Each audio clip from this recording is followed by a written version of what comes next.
या तो गुंडे मवाली जेल में या तो हमारे आउट ऑफ स्टेट के बाहर, ये दावा कर रहे हैं बार बार।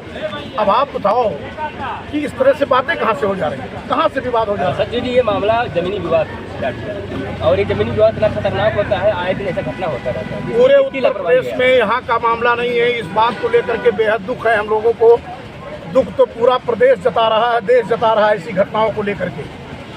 लेकिन अभी इस तरह की घटनाएं जो मैं आपको बताने जा रहा हूँ, थोड़ा आप समझ लीजिए, शॉर्टकट में बता देता हूँ।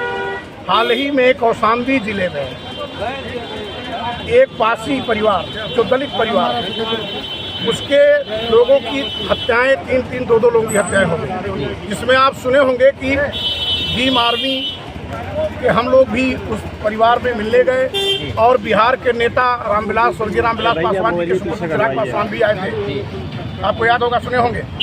वहाँ तो मारने वाले भी यही थे, लेकिन बाबा का कोई बुलडोजर नहीं चला जो ये नया संविधान लागू हो गया है। अभी आप सुनिए, आजमगढ़ में रौना पार थाने में आपने सुना होगा कि रीता मौर्य का जिस तरह से अपहरण करके हत्या की गई, उसके पति को दौड़ा दौड़ा के मारा गया, उसमें तो बुलडोजर नहीं चला और मारने वाले यही सब लोग थे दबंग। और आजमगढ़ के अहिरौला थाने में ही इसमें इंद्रपाल मौर्य और उनकी पत्नी शकुंतला को लोगों ने अगवा करके उसको मारा। यहाँ के हम वहाँ बुलडोजर नहीं चला। कानपुर देहात में गनेरा थाने में विश्वकर्मा परिवार के, पिछड़े समाज के 3 व्यक्तियों की हत्या, इसी जमीनी विवाद की बात कर रहा हूँ मैं, इसी जमीनों को लेकर के जहाँ भी, यहाँ भी है, जहाँ भी जो पूर्ववत बता रहा हूँ मैं, चाहे वो कानपुर की देहात की घटना हो, विश्वकर्मा परिवार मारे गए, वहाँ बाबा ने इंसाफ नहीं, सरकार ने नहीं किया, बुलडोजर नहीं चला अपराधियों पर, आरोपियों पर। आजमगढ़ में 2-2 थाने पर, अहिरौला और रौनिया थाने, कौन थाना है, रौना पार थाने में, वहाँ 2-2 पिछड़े समाज के लोगों को दिन दहाड़े हत्या कर दी जा रही है, रात को पीट पीट के मार दिया जा रहा है। मारने वाले बाबा के ही समुदाय के, इसलिए कार्रवाई नहीं हो रही है। और कानपुर में विश्वकर्मा परिवार, उस विश्वकर्मा परिवार पर कि विश्वकर्मा जयंती पर विश्वकर्मा योजना के तहत देश के प्रधानमंत्री ने उसी परिवार से बुला करके कहा था कि पूरा सरकार और हम आपके समुदाय के साथ हैं, और वहाँ तक न्याय नहीं मिला। आज वहाँ बुलडोजर नहीं चल रहा। जब इस प्रदेश में ये व्यवस्था बन गई है, दुखद है कि मारने वाला, मरने वाला, अब जाति देखा जा रहा है, धर्म देखा जा रहा है, और उसके बाद कार्रवाई हो रही है। तो इस बात को लेकर के बेहद दुख है कि न्याय मिलना चाहिए, जांच होनी चाहिए। अभी आप प्रेमचंद यादव के परिवार में गए थे, क्या कुछ बातें आया था वहाँ? तो अभी इनके तरफ से बच्ची बताई है, जो बड़ी बच्ची उनकी है, उनकी माँ तो आज उस पर लगी है। गायत्री परिवार के तहत जो हम लोग का एक भाई सनातन धर्म के हिसाब से जो व्यवस्थाएं हैं, तो उसके तहत फंसी हुई है पूरा परिवार। सर, सत्यप्रकाश दुबे के घर पे गए थे, उसके बाद जो है बच्ची ने सारी बातें बताया कि हम लोग जो एप्लीकेशन दिए आज तक हमने मुकदमा नहीं लिखा गया। मुकदमा उन्हीं लोगों पर लिखा गया है कि जो एक्सपायर कर गए हैं, जिनकी हत्या हो गई है, जो पुलिस ने उसको स्पर्श कर दिया। सर, सत्यप्रकाश लोग गिरफ्तार हुए घर पे, आप क्या लगता है? अब देखो, हमको ये पता चला कि 27 लोगों का नाम जो FIR हुआ था, इनके तरफ से जो एप्लीकेशन थाने में दिया है, बिल्कुल दिया गया है, लेकिन अभी तक FIR नहीं किया। अभी मुझे लगता है कि बात हुई है बच्ची को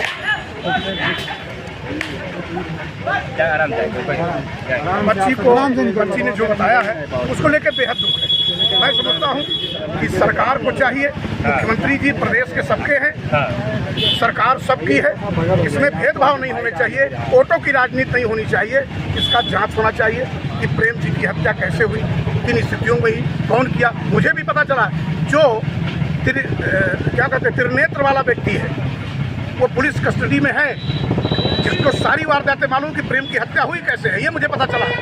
लेकिन पुलिस उसको सामने नहीं ला रही, उससे पूछ करके जिस हिसाब से अरेस्ट कर रहे हैं, पकड़ रहे हैं, काम कर रहे हैं, उस व्यक्ति को सामने लाया जाए, मीडिया के सामने लाया जाए, अभी आप और पूछा जाए, जांच कराया जाए।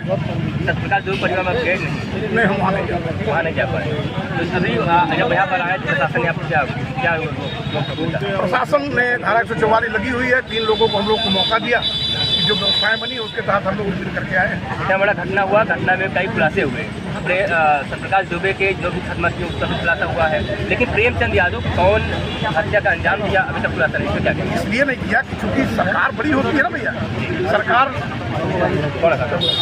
हाँ, तो सरकार लीक का लाख कर सकती है, लाख का लीक से कर सकती है। हम लोग इस सरकार में रहे, मैं भी इस सरकार में 5 साल था, 17 से 22 तक, और मैं रिजाइन दे करके गया भीम आर्मी में। हाँ, मैं ऐसा नहीं, मैं भारतीय जनता पार्टी एनडीए में भी था, मैं सोहरतगढ़ विधानसभा से था, मैं पहला उत्तर प्रदेश का मुख्यमंत्री हूँ कि भाजपा सरकार के मुख्यमंत्री के इसी रवैये से हमने इस्तीफा दिया और पार्टी भी छोड़ दिया। पहला व्यक्ति हूँ मैं, आज देवरिया में आप सबके बीच बोल रहा हूँ। मैं निष्पक्ष और बेबाकी से जाने जाने वाला व्यक्ति हूँ। मैं उत्तर प्रदेश का कोई ऐसा एमएलए नहीं है, नेता नहीं है जो चौधरी अमर सिंह के विचारों को, अमर सिंह के तेवर को, अमर सिंह के नीतियों को न जानता हो। जांच सूचना के आधार पर कार्रवाई हो रहा है, ऐसा आपका मानना है? मेरा ये कौन कर रहा है जांच सूचना के आधार पर? सरकार कर रही है, सरकार अपना वोट की राजनीति कर रही है, यहाँ के नेता भाजपा के लोग कर रहे हैं। क्यों नहीं ऐसा कर रहे भाई?